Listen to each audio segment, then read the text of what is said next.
So effective span of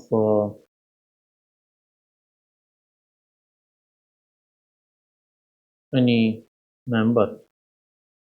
So if we look at take the simply supported beam. So according to the code for the simply supported beam, the effective span of beam and slab, there are two conditions. One is called as, that is the center span plus effective depth. So center span, clear span, that is into in dimension, that is your clear span, plus the effective depth. See, this one is the overall depth, this one is the overall depth, that is capital D, minus your cover, this is your cover. So the clear span, plus your effective depth, this is the first condition. This is the first condition. Second condition is center to center distance. Suppose the thickness of the wall on which your beam or slab is resting, that is T.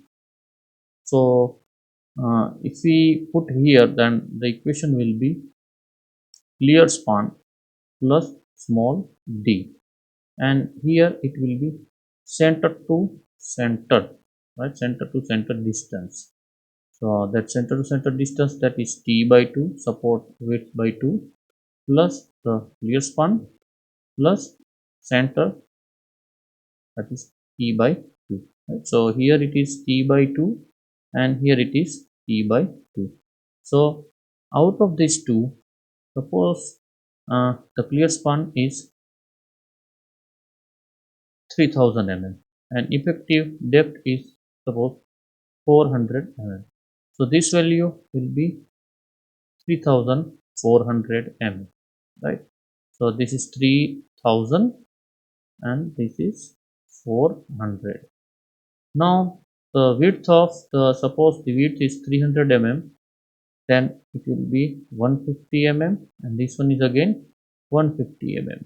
So 150 mm plus 3000 plus 150 mm, right? So here 150 plus 3000 plus 150, so that is equal to 3300 mm. Now according to code, out of these two value, whichever is less, so this one is the lesser one, so we take it as a L effective. So this is how we will find out the effective span of any simply supported beam or slab. Now if you have a continuous beam or slab, then if width of the support is less than 1/12 of the clear span, the effective span is taken as per above. So the width of support, that means the T, if this T thickness of the wall is less than 1/12 into clear span, then if this condition is satisfied, then we will find it to the upper method. If it is greater than, it means your T is greater than 1/12 of clear span, then or width of the support is greater than 600 mm, then you have to take again two conditions, right, as per 2. So for end span with one end fixed and another continuous or the intermediate span, then L effective will be directly taken as a clear span. If the end span with the one end free and another one is a continuous, one end is free, so it is something like that. Suppose we have the continuous beam which has a 3 span, it is A, B and C. See, at this end, this is the, this is your free end and this is your continuous end, right? So this is your continuous and this is the free end, so it is overhanging. So here you will take clear span plus half the D by 2, that is the effective depth by 2, and clear span plus half plus weight of discontinuous support. Discontinuous support means this one, and When you find out the value out of these two, whichever is less, that will be taken as a L effective.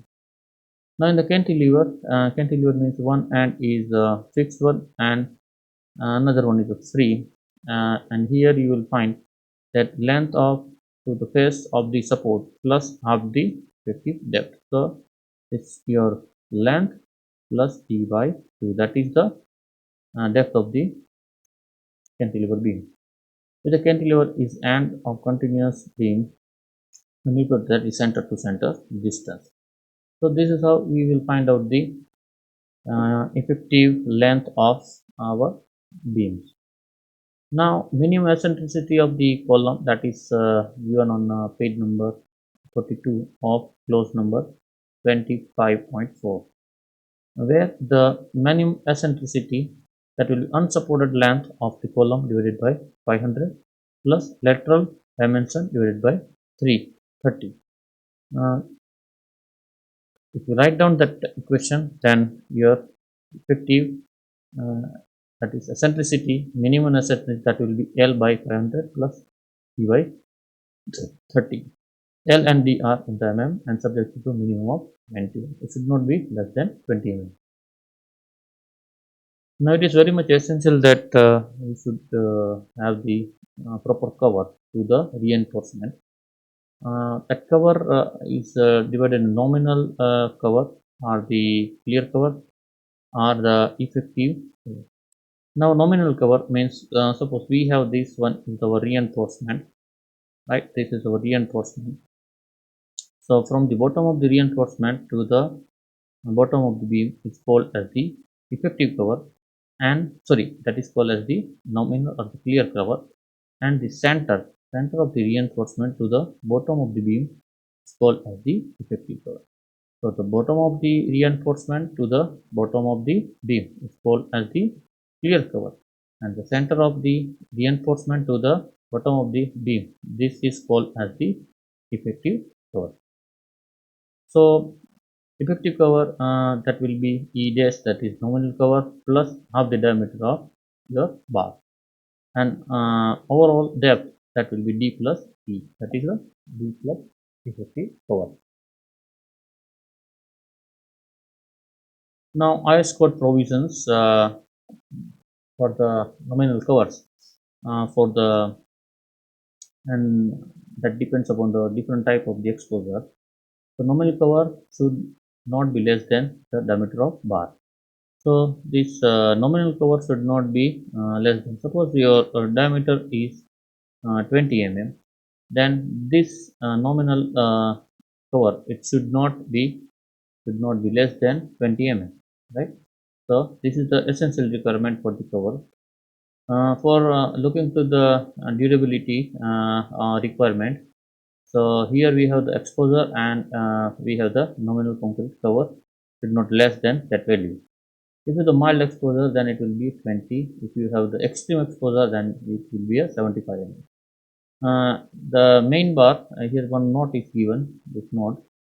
For the main reinforcement up to 12 mm diameter bar, for the mild steel exposure, the nominal core may be reduced to 5 mm. Unless specified otherwise, actual concrete cover should not deviate from required nominal cover, that is plus and minus 10 mm. An exposure condition that is severe and very severe, reduction of 5 mm may be made where concrete grade is more than 35. So whenever you have the grade of concrete more than 35, then you can decrease these 5 mm cover, right, in severe and very severe condition, right? So uh, if you are using the normal concrete that is less than 35, then you will take the cover that is 45. But if you are using the 35 mm, then it will be, you can give the 40, and here it will be 45. So you can decrease by 5 mm. For the columns, the longitudinal bars in column, nominal cover not less than 40 mm and nominal cover not less than diameter of bar. For the footing, it should not be less than 50 mm and for wire resistance in the table number 16a, the detail is given. The spacing of reinforcement, that is a very important matter, that when you are providing reinforcement in the slab and in the beam or even the column, the minimum horizontal distance shall not be less than the greater of these three values. The diameter of bar if the diameter are equal, diameter of larger bar if diameter are unequal, and 5 more than the nominal maximum size of the force aggregate. So out of these three, that is a less than, it should not be less than the greater value. So you find out this diameter of bar. If you are using 12, then 12 mm. If you are using 12 and 10 mm, then it will be 12 mm, and 5 mm nominal size, that is 40 mm. Suppose 40 mm is your coarse aggregate size, so 40 plus 5, that is 45 mm. So it should not be less than the greatest value. So greatest value is 45. So your horizontal distance, it should not be less than is 45. If you are using the 20 mm, then 20 plus 5, that will be 25. Now minimum vertical distance, the when bar are provided in two or more row, minimum vertical distance between bars shall not be less than the greater of these three values: 15 mm, 2/3 of the nominal maximum size of aggregate, and maximum size of bar. So out of these three, whichever is greater, that will be taken as a base. Then maximum distance between the bar in tension.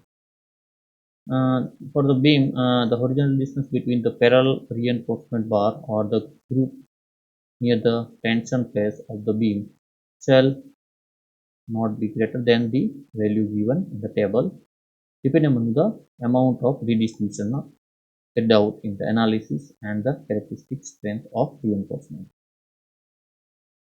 So here grade of steel is given 250, 415 and 500, and here this redistribution is given, that is 0, that is, then you will take the 300 mm, 180 mm, and if you have minus 15, then you will be the clear distance between bar will be decreased to 260, and if you have the 30%, then minus 30%, then it will be decreased by 250. For the slab, the main bar 3D and D, 3D and 300. So suppose we have the slab, in slab we are providing the reinforcement, the mesh like this. So this distance between these two bars, right, it will be a 3D or 300. Now what is 3D? D is the thickness of slab, effective depth of the slab. So if your effective slab thickness is 150 mm, then 3D will be 450 and 300 mm. So whichever is less, that will be taken. So we will take the 300 mm as a spacing between the bars. Here in the distribution bar, this is for the main bar. For the distribution bar, it is 5D and 450. Whichever is less, that will be considered.